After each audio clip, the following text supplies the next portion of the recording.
Hi everyone, मी आणि हितेश निघालो आहे दमण ट्रिपला. ऑलरेडी हितेशचे फ्रेंड आमची सिल्वासामध्ये वाट पाहत होते. सिल्वासाला आम्ही पोहोचणारच होतो, तर मला रस्त्यावरची ही रंगीत कलाकृती बघायला मिळाली. एक गोष्ट मी नोटीस केली की महाराष्ट्र जसं संपतो आणि गुजरात जसं लागतो तसे रोड खूप छान होतात.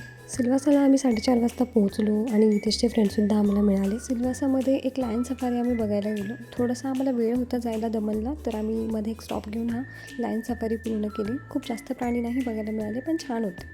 फक्त 10 मिनिटाची राईड असेल तेवढ्यात आम्ही हे प्राणी बघून झाले होते आमचे. आणि तिकीट वगैरे प्राईस वगैरे मला माहिती नाही, कारण ते सगळं हितेश बघत होता. आमची लायन सफारी झाली आणि आम्ही लगेच आमची गाडी दमणकडे वळवली. दमणला पोचायला आम्हाला 5:30 वाजले असतील जमते. आणि सर्वात आधी आम्हाला देवका बीच दिसला. देवका बीच हा काळा मातीचा बीच आहे. समुद्राच्या लाटांकडे पाहिलं तर असं वाटतं की लाटांसोबत आपलं टेन्शन आणि स्ट्रेससुद्धा वाहत चालला आहे.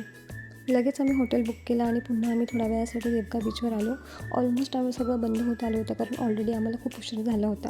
तर फक्त आम्हाला रात्री दमण फोर्ट बघायला मिळणार होता, तर आम्ही ते पाहायला गेलो.